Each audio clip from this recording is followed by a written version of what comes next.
The board has made its decision, Lucas. Project Restoration is being terminated, effective immediately. CEO Marcus Davidson delivered the news with practiced corporate detachment, his voice echoing across the pristine conference room of Geotech Industries' Houston headquarters. Behind him, floor-to-ceiling windows revealed an unforgiving Texas sun blazing over an oil refinery in the distance, a fitting backdrop for the end of my dreams. You're killing a technology that could revolutionize environmental cleanup because it might hurt your drilling contracts. I struggled to keep my voice steady, acutely aware of the 12 board members watching my reaction. We're an energy infrastructure company, not an environmental charity, Marcus replied, straightening his custom suit jacket. Your bioremediation system is scientifically interesting but financially untenable. The projected ROI simply doesn't justify further investment. My name is Dr. Lucas Chen, and until that moment I had been Geotech's Director of Environmental Innovation, a position created specifically for me when they'd recruited me from MIT 3 years earlier with promises of unlimited resources to develop next-generation environmental restoration technologies. Now those promises were evaporating like morning dew under that merciless Texas sun. The Phase 3 field tests exceeded all expectations. I countered, gesturing to the data displayed on the wall screen. We've demonstrated 89% toxin reduction in contaminated soil within 6 weeks, 10 times faster than current methods at 1/5 the cost. The board appreciates your team's efforts, Davidson said, not bothering to look at the data. But we've decided to pivot toward more aligned business opportunities. Jackson's enhanced drilling fluid system offers immediate benefits to our core clients. Jackson Reynolds, my colleague, rival, and the CEO's nephew, sat across the table, struggling to suppress a smirk. His breakthrough was merely a marginal improvement on existing technology, a way to help oil companies extract resources more efficiently. Nothing revolutionary, nothing that would change the world, but something that would keep Geotech's primary clients happy and the profits flowing. And my team? I asked, thinking of the 12 brilliant scientists who had dedicated themselves to Project Restoration. Most will be reassigned to existing departments, Marcus replied, though some positions will unfortunately become redundant. Translation: layoffs were coming for those too loyal to me or too passionate about environmental remediation to fit neatly into Geotech's profit-focused paradigm. You have 2 weeks to document all research and transfer materials to Jackson's department, Marcus continued. He'll be overseeing the archiving and determining if any elements can be repurposed for client-facing applications. The final insult. Not only was my project being killed, but Jackson would now have complete access to our work, ready to strip mine it for any components that might enhance his drilling fluids or extraction technologies. I left the conference room without another word, walking past glass-walled laboratories where my team still worked, unaware that their innovations would never reach the polluted fields, contaminated waterways, and damaged ecosystems we had committed to healing. Dr. Sophia Lee, my deputy director, intercepted me in the corridor. One look at my face told her everything. They killed it, she stated rather than asked, her shoulders slumping slightly. Complete termination. 2 weeks to document and transfer everything to Jackson's team. She absorbed this with the composed dignity that had made her my most trusted colleague. Because our success might make their clients look bad. Because our success doesn't directly contribute to their clients' bottom lines, I corrected, though we both knew the truth was somewhere in between. Reynolds' drilling fluid got the green light, of course.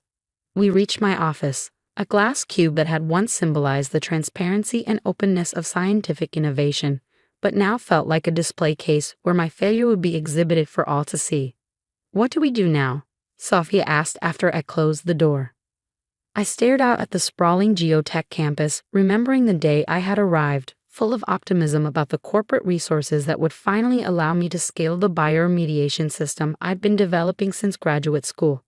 I don't know, I admitted. They own everything we've developed here.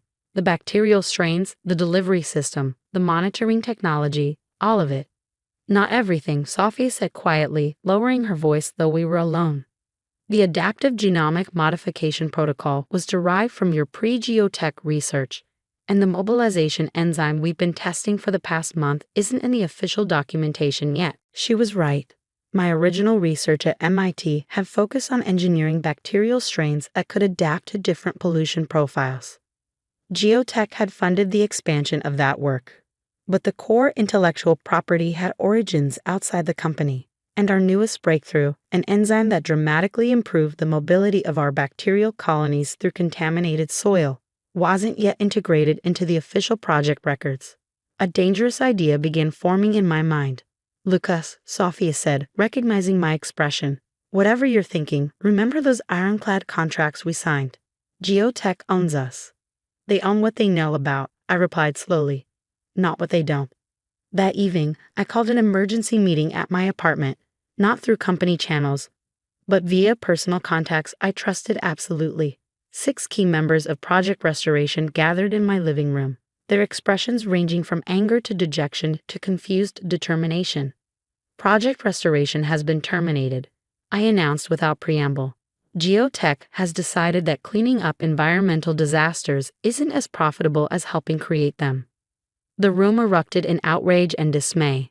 These weren't corporate scientists who had joined Geotech for stock options and stability. These were environmental warriors who believed in the power of bioremediation to heal a wounded planet. When the initial shock subsided, I laid out the situation frankly. In 2 weeks, all our research will be transferred to Jackson Reynolds' department. Any useful components will be repurposed for extraction technologies. The rest will be buried in archives where it will never help a single contaminated ecosystem. Can they do that? Asked Dr. Reva Mehta, our soil chemistry expert. Just take years of revolutionary work and lock it away. Legally, yes, Sophia confirmed. Everything we've developed while employed by Geotech belongs to them. Not everything, I said, moving to my home workstation where I'd set up a secure connection to an external server. For the past year, I've been conducting parallel research based on my pre-Geotech work, using personal resources and time. Refinements to the adaptive genomic modification protocol that technically fall outside the company's intellectual property claims. I pulled up a genetic sequence that made Sophia lean forward in sudden interest. Is that what I think it is? She asked, studying the screen. A modified version of the mobilization enzyme we discovered last month, I confirmed, but with an additional feature that allows it to persist through extreme temperature variations. I've been testing it in my home lab. You have a home lab? Reva asked, sounding both impressed and worried. I converted my garage, I admitted. Nothing that violates my contract, just personal research that happens to align with my professional interests. I explained how the enhanced mobilization enzyme, combined with my original adaptive genomic modification protocol, created a bioremediation system that could function in environments ranging from Arctic cold to desert heat. It transformed Project Restoration from impressive to world-changing. What exactly are you suggesting, Lucas? Asked Dr. Diana Chen, no relation, our genomics specialist. I'm going to continue this work elsewhere, I said simply. Dr. Yai at the Environmental Restoration Institute has been following our published research. He's offered me a position heading their bioremediation division. But our contracts have non-compete clauses, Diana pointed out, which prevent us from taking Geotech's proprietary research to competitors, I acknowledged. I won't ask any of you to do that. What I'm proposing is that we properly document the official Project Restoration results that demonstrate the viability of bioremediation at scale, and ensure they become part of the scientific record before they can be buried. And after that? Sophia asked, though I could tell from her expression that she already knew. After that, each of you needs to make your own decision. Over the next week, we worked diligently to prepare Project Restoration for its official termination.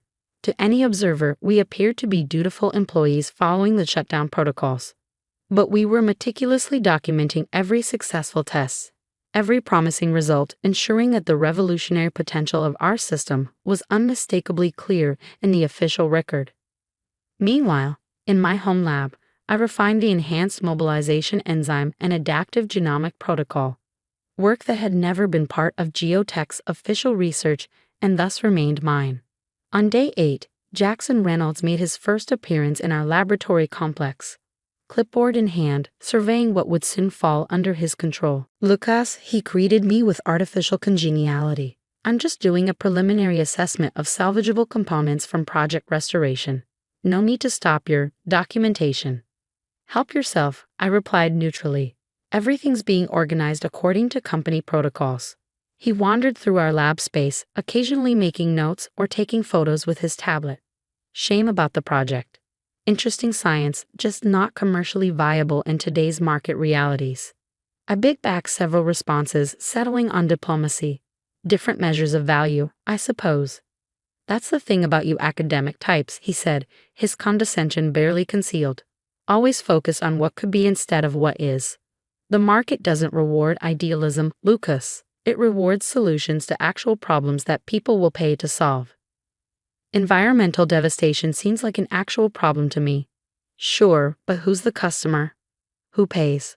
Corporations only clean up when regulations force them to, and they want the cheapest band-aid solution that satisfies legal requirements. Your system is too thorough, too effective. Ironically, that makes it less marketable. His honesty was almost refreshing. Jackson wasn't evil. He simply accepted the profit-driven logic of the system we worked within, while I had foolishly believed I could change it from the inside. You know, he continued, lowering his voice conspiratorially, Uncle Marcus thinks you're naive, but I've always respected your scientific chops. Once the dust settles, I could use someone with your background on my enhanced extraction team. The offer's open, if you're interested. I appreciate that, I lied. I'll keep it in mind. After he left, Sophia approached my workstation. That was surprisingly civilized, she observed. He's offering me a lifeline, I explained, and checking whether I'll be a problem. Will you? I smiled for the first time since the project cancellation. Absolutely.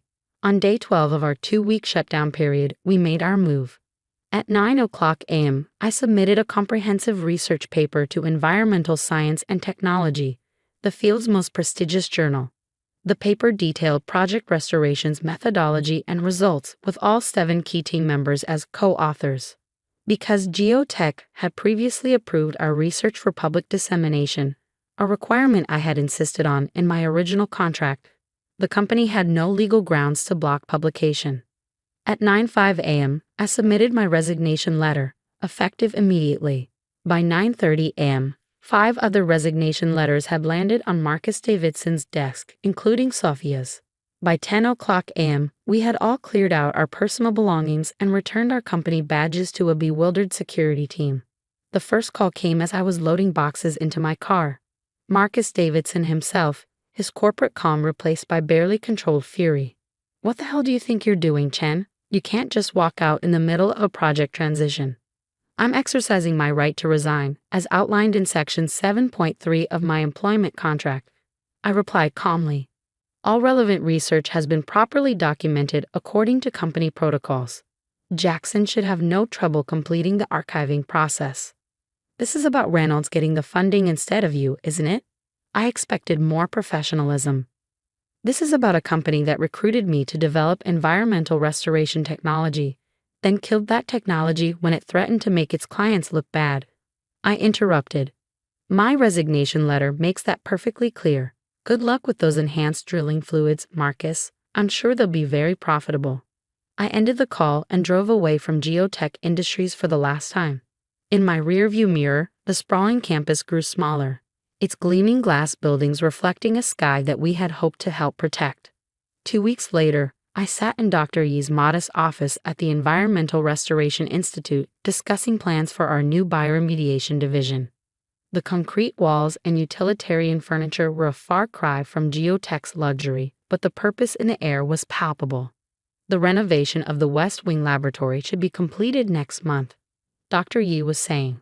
Not as sophisticated as what you had at Geotech, but it's more than adequate, I assured him. What matters is the commitment to actually deploying these technologies, not just developing them for corporate shareholders. My phone buzzed with a news alert. Geotech Industries stock dropped 7% following publication of abandoned environmental technology. I showed it to Dr. Yi with a small smile.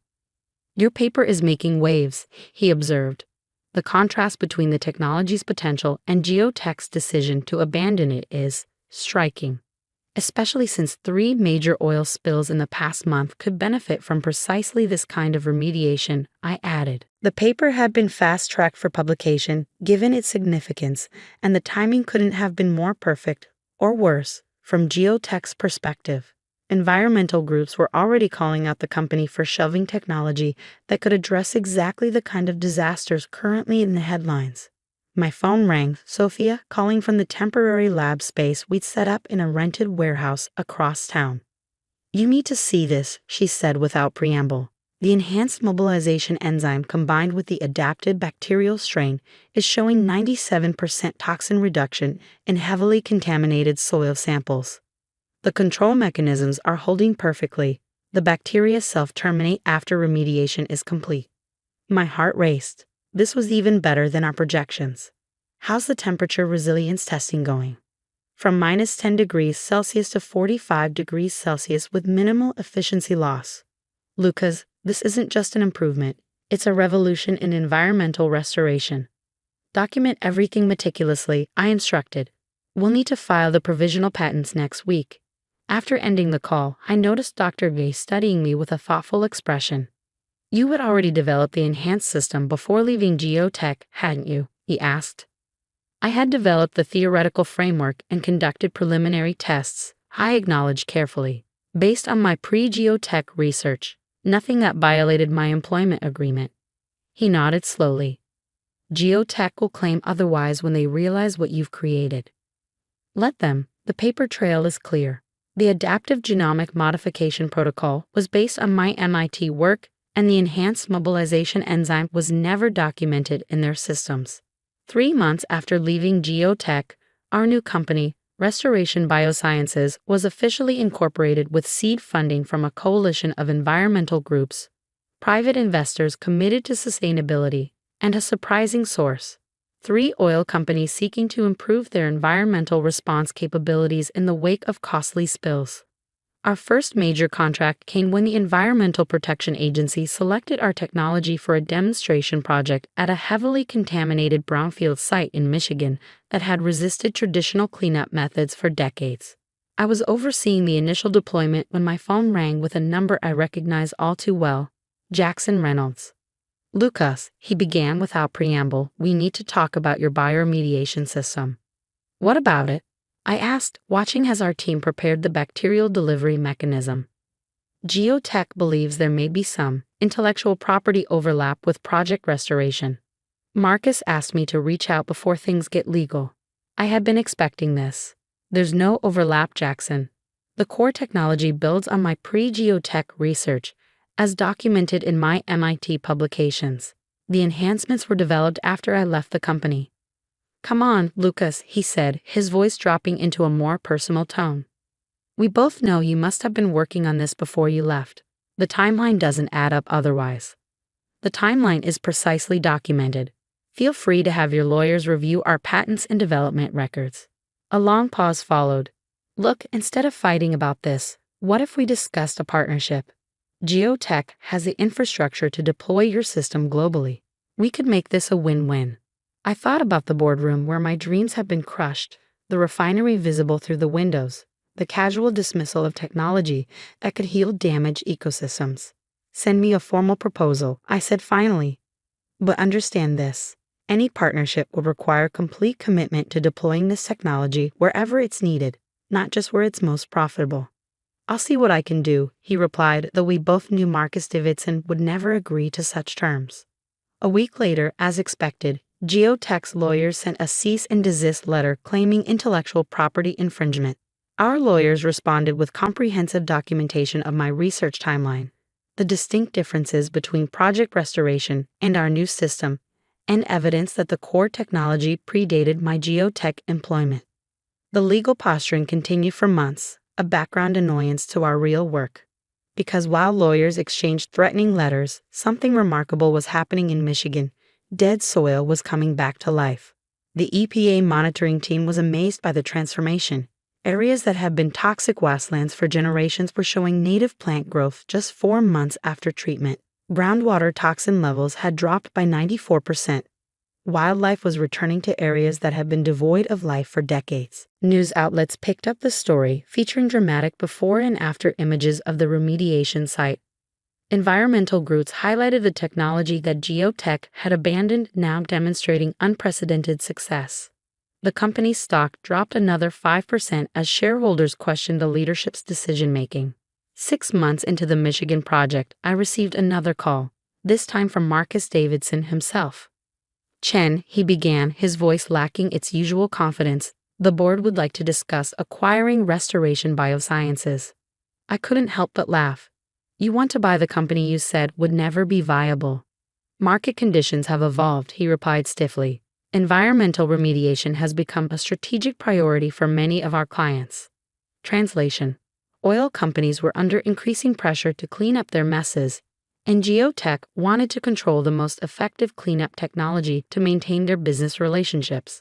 "We're not for sale, Marcus," I said firmly, "but as I told Jackson, we're open to discussing deployment partnerships, provided the technology is made available wherever it's needed, not just where it's most profitable." "That's not a sustainable business model," he objected. "It's the only model we'll consider. The technology exists to heal environmental damage, not to maximize shareholder returns." After he hung up, I joined Sophia and our team at the Michigan site. Standing amid new growth on what had been dead soil just months earlier, I felt vindication, not in proving geotech wrong, but in proving the technology right. "They tried to buy us," I told Sophia as we walked the perimeter of the remediation zone. "Of course they did," she replied with a knowing smile. "They finally realized what we knew all along, that healing the environment isn't just the right thing to do, it's also going to be one of the biggest industries of the next century." 1 year after leaving geotech, Restoration Biosciences had grown to a team of 50 scientists and engineers, with demonstration projects on 3 continents. Our technology had been deployed at oil spill sites, abandoned industrial complexes, and contaminated agricultural lands, each success building momentum for a new approach to environmental restoration. Geotech, meanwhile, had undergone a shakeup. Marcus Davidson had been replaced as CEO after a shareholder revolt triggered by declining stock value and a series of investigative articles questioning the company's decision to abandon Project Restoration despite its proven success. Jackson Reynolds had kept his position but was no longer overseeing enhanced drilling technology. Instead, he had been reassigned to develop geotech's belated entry into the environmental remediation market, always a step behind our innovations, always playing catch-up to the technology they could have owned if they'd been willing to see beyond the next quarter's profits. On the anniversary of Project Restoration's cancellation, I received an unexpected visitor at our headquarters, now a renovated former industrial space with state-of-the-art laboratories and a living roof covered in native plants. Dr. Yi showed a nervous young woman into my office. "Lucas, this is Ella Davidson. She asked to speak with you specifically." Marcus Davidson's daughter. I recognized her from company events, though we'd never spoken directly. She was in her early 20s, recently graduated from Stanford with a degree in environmental science, according to my quick mental review. "Dr. Chen," she began, clearly uncomfortable. "Thank you for seeing me. I know this must seem strange given everything." "Not at all," I replied, gesturing for her to sit. "What can I do for you?" "I want to work for Restoration Biosciences," she said directly. "I followed your Michigan project and the work you're doing in Bangladesh. It's exactly the kind of environmental restoration I studied at Stanford." I blinked in surprise. "Your father might have some objections." "My father and I have different views on corporate responsibility," she said with a hint of steel that reminded me of Marcus.